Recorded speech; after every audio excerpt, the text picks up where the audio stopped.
تیری امامت ہرگز ہم نہ مانیں گے، ہٹ نجدی ہم اعلیٰ حضرت والے۔ السلام علیکم ورحمۃ اللہ تعالی وبرکاتہ۔ الحمد للہ، لا الہ الا اللہ الملک الحق المبین، محمد الرسول اللہ صادق الوعد الامین۔ حضرات محترم، آج تھوڑی دیر قبل ہندوستان کے سب سے بڑے آتنکوادی نرسنگھانند نے ایک چھوٹی سی ویڈیو ٹویٹ کر کے اور مجھے بھیجوائی ہے۔ میرے مباہلے کے چیلنج کو ایکسیپٹ کرتے ہوئے اس نے کہا ہے کہ میں مفتی سلمان اظہری کی چنوتی کو سویکار کرتا ہوں۔ تو اب سنو، یہ بڑی خوشی کی بات ہے میرے لیے کہ اب تک گوفے میں بیٹھ کر جو گیدڑ بھونکتا تھا وہ آج باہر آنے کی ہمت دکھا رہا ہے۔ اور یاد رکھنا، الحمدللہ میں آج بھی اپنے اسی مباہلے کے چیلنج پر برقرار ہوں، اور انشاءاللہ العزیز ایک قدم بھی پیچھے نہیں ہٹاؤں گا انشاءاللہ۔ اب یہ کہتا ہے تاریخ بتا، دن بتا اور جگہ بتا، تو سن لے۔ جگہ تو تیرے چیلے نے خود ہی بتایا تھا، دلی کے رام لیلا میدان میں آنے کی، یہ بات میں نے نہیں کہی تھی۔ تاریخ دن میرا ہوگا، جگہ اور پرمیشن کے معاملات تیرے ہوں گے۔ یہ پہلے والی ویڈیو میں بھی میں نے اسپشٹ کیا ہے، اس لیے میں اس پر زور دے کر کے کہہ رہا ہوں کہ حکومت کی ساری پشت پناہی تمہارے ساتھ ہے، یہ ہمیں اچھی طرح سے معلوم ہے۔ اور اگر ایسا نہ ہوتا تو تم کھلے سانڈ کی طرح گھوم نہیں رہے ہوتے آج۔ بار بار میرے نبی کونین صلی اللہ تعالی علیہ وسلم کی شان کو نشانہ بناتا ہے یہ، اس کو سادھو اور سنت کہتے ہوئے شرم آتی ہے، یہ پاکھنڈی ہے اور ایک بہت بڑا زہر ہے ہندوستان کے لیے، جو مسلمانوں میں اور ہندوؤں میں لڑانے کا طے کر کے بیٹھا ہوا ہے۔ میرے عزیزو، اس نے آج کی ویڈیو میں بھی جو جواب دیا ہے اس میں پھر سے کہا قرآن کو گنڈوں کی کتاب، معاذ اللہ رب العالمین، رسول پاک صلی اللہ علیہ وسلم کو نشانہ بناتا ہے۔ خیر ٹھیک ہے، تو نے سویکار کیا ہے تو اب میری بات سن لے۔ پرمیشن تیری طرف سے ہوگا اور تو پرمیشن رام لیلا میدان دلی کا لاتا ہے، ٹھیک ہے، مجھے اس پرمیشن کے معاملات ساری چیزیں تو پہلے بھیج دے، دن، تاریخ، اور تو سننا چاہتا ہے وقت تو سن لے، اس کے لیے بھی اور میرے عزیز مسلمانوں کے لیے بھی۔ اے میرے عزیز مسلمان، تمام امت مصطفیٰ صلی اللہ علیہ وسلم کے غیور مسلمانوں، میں نے تاریخ اکابرین سے مشورہ کر کے یہ طے کیا ہے، انشاءاللہ العزیز اسی ماہ رمضان المبارک کے 17ویں تاریخ کو یوم بدر، یوم الفرقان، انگریزی تاریخ کے مطابق 30 اپریل 2021 کو جمعہ کا دن آ رہا ہے، انشاءاللہ العزیز یہ فقیر قادری حاضر ہوگا۔ دن پھر سے سن لے، میرے رمضان المبارک کی 17 تاریخ یوم بدر، یوم الفرقان، اور 30 اپریل 2021 کو میں اپنی جانب سے تاریخ تجھے بھیج رہا ہوں، اور تو پرمیشن کے معاملات آج ہی سے تیاری کرنا شروع کر دے، یا جیسے بھی پرمیشن کے معاملات ہوں گے تو مجھے فوراً جیسے آج ویڈیو بھیجا ہے اسی طرح سے بھیجے گا۔ اور دوسری بات، اب جو مباہلہ ہوگا، جو میدان میں اترا جائے گا، اب سن لے اس کے معاملات۔ میں اپنے اسلامی اصولوں کے مطابق مباہلے کے جو اصول ہیں اس پر عمل کروں گا انشاءاللہ العزیز۔ میں پہلے میدان میں اتروں گا اور پھر اتمام حجت کے لیے سامنے بیٹھوں گا۔ ایک بار پھر سے تجھے میں اسلام کی حقانیت، قرآن عظیم کی شان، رسول پاک صلی اللہ تعالی علیہ وسلم کی عظمت تیرے سامنے پھر سے بیان کروں گا، اور تو پھر سے اگر انکار پر انکار کرتا ہے، رسول پاک صلی اللہ تعالی علیہ وسلم کی شان میں مغلظات بکتا ہے، قرآن عظیم اور اسلام کو نشانہ بناتا ہے، اس کے بعد اتمام حجت ختم ہو جائے گی۔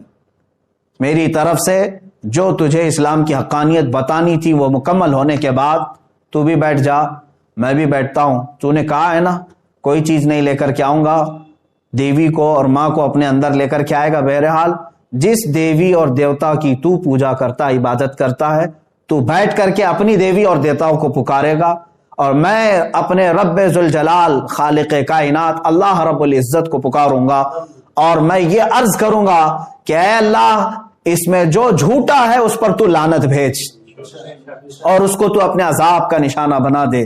انشاءاللہ العزیز یہ سلسلہ چلتا رہے گا اور اس کے بعد پھر جو تیرے لیے اگنی پریکشا ہے وہ بھی باقی رہے گی انشاءاللہ العزیز. یہ اصول ہیں موبائل کے. اب پھر میں یہاں پر کچھ چیزیں ضرور عرض کروں گا. جانے سے قبل ایک اور بات اس پاکھنڈی کے لیے، نرسنگ آنند کے لیے، کہ تیری بھی باڈی ٹیسٹ ہوگی، میری بھی باڈی ٹیسٹ ہوگی. تیرے بھی کپڑے چیک کیے جائیں گے، میرے بھی کپڑے چیک کیے جائیں گے. کوئی چیز لگا کر کے نہیں آیا جائے گا. ہم اسی طرح سے آئیں گے اور کتنے لوگ رہیں گے اس کو اگلی مرتبہ میں ہم طے کریں گے. اور یاد رکھنا، شرارت کرنے کی کوشش نہیں کرنا.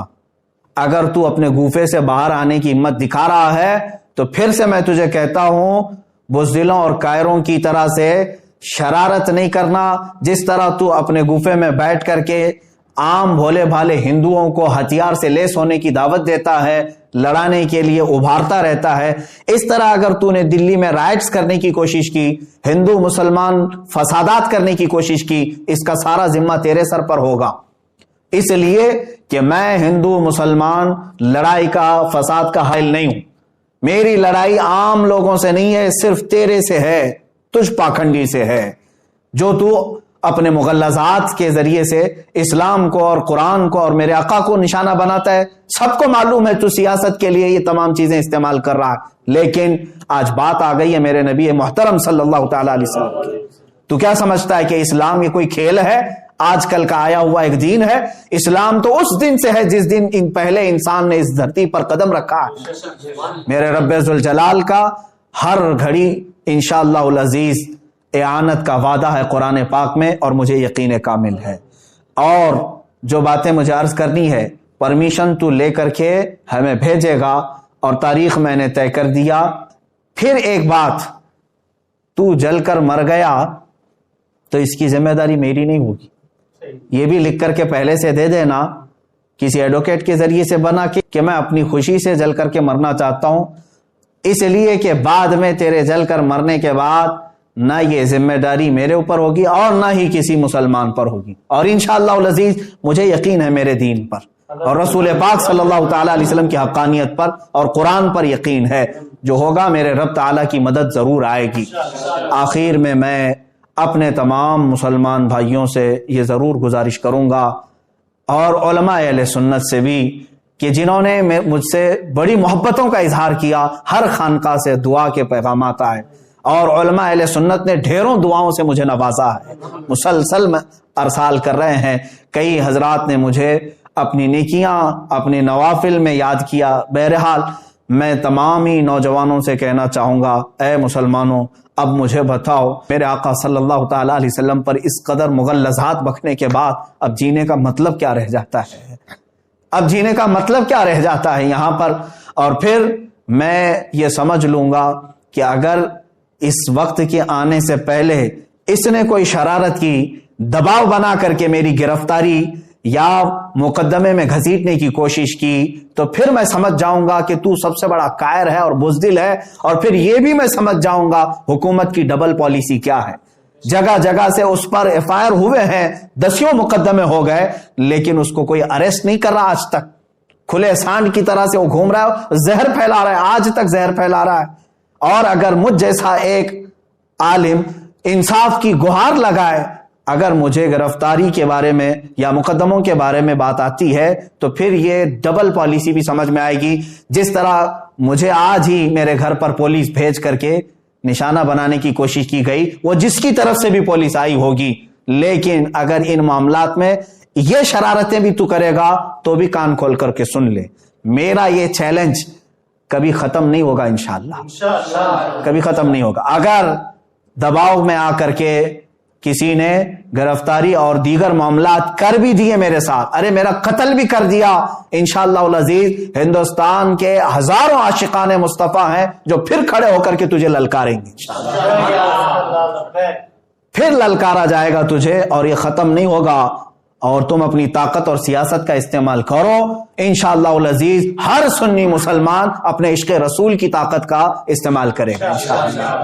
ہمیں یقین ہے اور تمامی مسلمانوں سے پھر سے میں کہوں گا آج سے دعاؤں میں لگ جاؤ، اور تم ذرا برابر بھی ہلکا پن محسوس نہ کرنا، اس لیے کہ یہ میرے گھر کی بات نہیں ہے، یہ میرے اپنے ناموری کی بات نہیں۔ اگر کوئی بدگمانی کرتا ہے تو میں اس سے پھر معذرت کے ساتھ کہوں گا واللہ باللہ تاللہ میں نے ہرگز اپنی ناموری اور شہرت کے لیے یہ چیلنج نہیں کیا ہے، دل جل رہا تھا اسلام کی حقانیت اور رسول مختار صلی اللہ تعالی علیہ وسلم کی شان اور قرآن کی شان کے اظہار کے لیے میں نے چیلنج کیا، اور مجھے یقین کامل ہے انشاءاللہ العزیز، یقین کامل ہے فتح ہوگی تو اللہ رب العزت کے ان بندوں کی فتح ہوگی، کیونکہ قرآن میں مولا نے فرمایا کان حقا علینا نصر المؤمنین، اللہ فرماتا ہم نے اپنے اوپر لازم کر لیا ہے ایمان والوں کی مدد کریں گے۔ میرا رب فرماتا ہے کتب اللہ لاغلبن انا ورسلی ان اللہ قوی عزیز، اللہ نے یہ لکھ دیا ہے کہ غالب آؤں گا تو میں اور میرے رسول،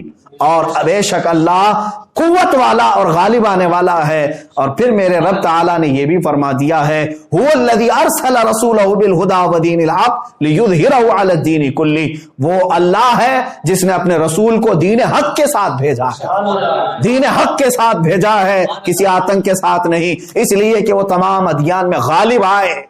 اور میرے رب تعالیٰ کے اس کلام مقدس پر یقین رکھو اے سنی مسلمانوں، اور پھر میں گنگناتے ہوئے یہ پیغام ہر ایک سنی مسلمان سے کہوں گا تم بھی آج سے اس کو ورد زبان بنا لینا، اس لیے کہ رزم گاہ حق و باطل اب گرم ہو چکا ہے، اب حق و باطل کے معرکے کی ان تمام تماشا بین مت بننا، حصہ بننے کی کوشش کرو، حصہ بننے کی کوشش کرو۔ یا رسول اللہ کروں تیرے نام پہ جہاں فدا، نہ بس ایک جہاں دو جہاں فدا، دو جہاں سے بھی نہیں جی بھرا، کروں کیا کروڑوں جہاں نہیں، ایک جان کیا ہے اگر ہو کروڑوں، تیرے نام پر سب کو وارا کروں میں۔ یا رسول اللہ ابھی وہ امی فدا کا آقائی و مولائی آپ کی شان میں مغلظات بکے جا رہے ہیں اور ہمارے کان ابھی تک سننے کے لیے باقی ہیں، ہم معذرت چاہتے ہیں یا رسول اللہ، اے اللہ کے نبی صلی اللہ تعالی علیہ وسلم، ہم گناہگاروں کو ایک بار پھر سے معاف فرمائیں، اور دین حق اللہ رب العزت کے نصرت کے لیے، دین حق کی نصرت کے لیے دعا ضرور فرمائیں۔ اور تمامی مسلمانوں سے پھر سے کہوں گا دل کو حاضر رکھتے ہوئے میرے مصطفیٰ صلی اللہ علیہ وسلم کی طرف توجہ کرتے ہوئے، کون سا دن میں نے بتایا ہے؟ یوم الفرقان، یوم بدر، جس دن میرے مولا نے 5000 فرشتے اپنے نبی کی حمایت کے لیے اتارے تھے۔ آج تم پھر سے رزم گاہے حق و باطل میں چلو اور پھر یوں کہو لبیک یا رسول اللہ، لبیک یا رسول اللہ، لبیک یا رسول اللہ۔ اور انشاءاللہ العزیز جو علماء اہل سنت و جماعت آنے کے لیے مجھے میسیجز بھیج رہے ہیں، ان سب سے بھی گزارش ہے، تاریخ میں نے اعلان کر دیا، جو حضرات پہنچ سکتے ہیں وہ انشاءاللہ ضرور پہنچیں گے، اور اپنی قوت ایمانی کا ثبوت آج دینے کا وقت ہے، ہم دے کر کے رہیں گے انشاءاللہ۔ السلام علیکم ورحمۃ اللہ وبرکاتہ۔